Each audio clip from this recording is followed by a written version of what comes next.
All right, let's get this show started. I'd like to thank everybody for being here. I know you took some time off to come, and that's fantastic, and we're glad you're here.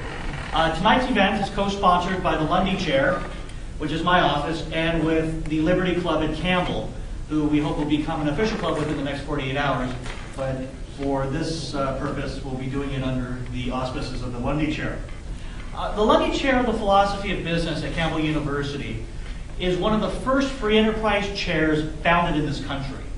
And it's been vested with the mission to educate all Campbell business students with an appreciation for free markets, minimal government intervention, and personal responsibility. And we've been doing this, like I said, for over 30 years, and it's a tradition we have, that our students come out understanding the virtues of the free market and the virtues of the marketplace, and that business people are a blessing to our society as opposed to the bane of our society. We have several programs we run. We run our Philosophy of Business BADM 300 class, which is our boot camp in free markets.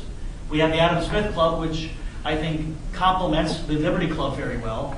And we have the Politics, Law, and Economics lecture series, which brings to Campbell speakers who talk about the value of economic education, basically meaning the value of the marketplace, the value that markets have in providing those scarce resources for us in a world where government would like to step in and provide them for us because people would prefer that. Speaking of which, we have a speaker coming next week, for those of you who are interested.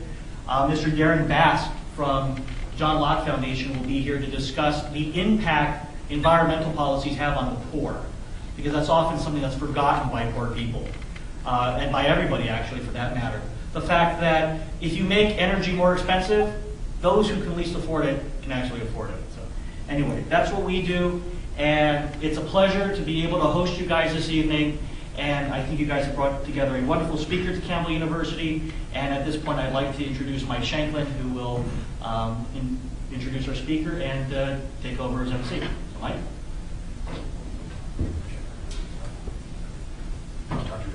I want to welcome you guys to the Liberty Club. We're new, we're growing, so if you guys tell your friends, tell your families, have them come out here. We meet up every other Tuesday, so I think it's vital that we build up this club and support the other clubs that are around us that are very similar. It's my honor today to introduce to you guys Dr. Mike Beitler. He's a keynote speaker and a workshop leader. He's been sought by many business leaders for decades, literally. He has an internet radio talk show called Free Markets. It gives listeners insights for leading thinkers into today's business and economic models. And it also touches on a lot of the political issues as well.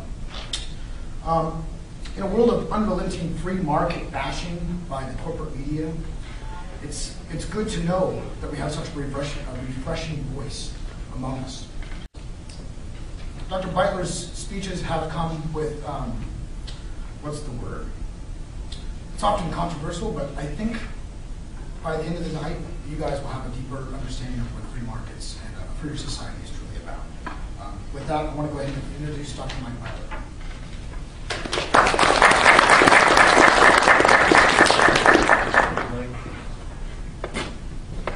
Well, it's a pleasure to be here. I want to find out, first of all, if I'm preaching to the choir. How many of you are libertarians? Okay, looks like we got most of the libertarians on this side, so I'll be speaking to this side today. Okay, so let me go ahead and jump right here. What I want to try to do with about the 40 minutes I think I've been allocated, I want to run through some prepared remarks based on some slides, and then at the end, open this up. I don't think Mike mentioned this, but I'm actually the Libertarian candidate for the U.S. Senate next year. So hope we don't have any Richard Burr fans in the house, because I'm sure it will offend you.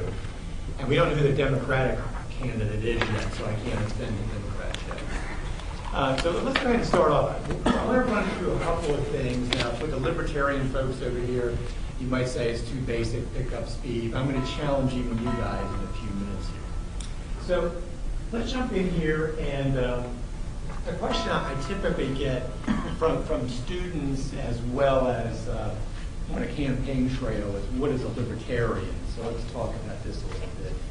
and you folks can feel free to argue with me on this. This question I get quite a bit, and the question is, they see that I'm very passionate about libertarianism and I'm very passionate about the concept of liberty. I've had people ask, are you elevating liberty above the Republican form of government and democracy itself? Pretty strong. My answer is yes. Now I'm going to come back and defend that in a minute, okay? Because a number of you are sitting there probably thinking, so you're against the Republican form of government? You're against democracy? No, I'm not saying that, but I do think you have to think about liberty as more important than these other two things. In fact, let me give you an example of this first, even before we go on. Let's talk about where democracy would be a problem. I think generally speaking, would you all agree that democracy is a good thing? Yeah, I think all of us would agree with that. Okay, but what about this scenario? Suppose I want to get married, and the federal government says, well, we're not concerned about that. That's not a national issue. That can be resolved locally.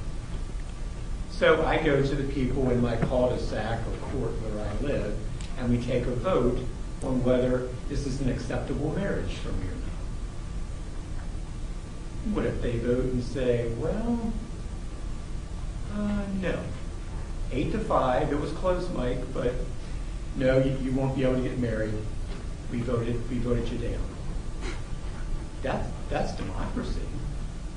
You don't have a problem with that? It is democracy. No question about that. I've been outvoted. You don't even have a problem with that? Yeah, sure you do, right? You have a problem with that because it's infringing on your liberty. You have inalienable rights beyond or above that democracy. So what I'm talking about is we have to have a limited democracy. We shouldn't be able to vote on everything. Otherwise, somebody could just vote your rights away. That's not good. Okay, so sticking with this, what is a libertarian? First of all, we're fiscal conservatives. Now, you're probably thinking, well, that sounds like, don't Republicans talk about that? Yeah, a lot of Republicans talk about it. Okay, but it's probably more rhetoric than actual practice. Okay? There are exceptions. Ron Paul is a Republican, and he certainly fits this libertarian description. So we're fiscal conservatives, meaning we want less government, dramatically less government. That would mean less taxes as well, but dramatically smaller government. Fiscal conservatives. And then on social issues, this is something I want to talk about for a minute. On social issues, we believe you have the right to do anything, anything as long as you do not infringe on the rights of others.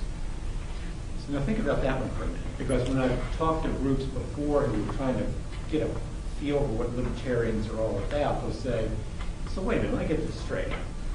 You're conservative on fiscal issues, but are you liberal on social issues? That sounds like that doesn't fit. Well, my argument, yes, it does fit. Because both of those, as you're going to see on the next slide, really does lead up to smaller government. Okay, so are we liberal on social issues? Now, how many political science majors do we have? We have several, right? Okay, this group knows where I'm going. In a classical liberal sense, yes, we are liberal. Okay, but it's classical liberalism talking about John Locke, the French Enlightenment, the Scottish Enlightenment, the Founding Fathers, not liberal in the sense of Hillary and Barack and Nancy P. out on the West Coast. Okay, we're not talking about that kind of liberal. Okay, sticking with what is a libertarian? So we believe in a small government. And again, if you're talking about being a fiscal conservative, we think the government's spending way too much money. So that means a smaller government. And then on social issues, again, we're saying you're pretty much free to do whatever you want, as long as you're not infringing on somebody else's right. That's smaller government too, because we're not trying to police every possible lifestyle out there. Okay, the government's role is to secure or protect individual rights. Now, put secure in quotes there, because that's not the term I would use. but I want to refer back to this in a minute. So we're talking about the government does have a role in a libertarian society. So we're not anarchists. We are saying that the government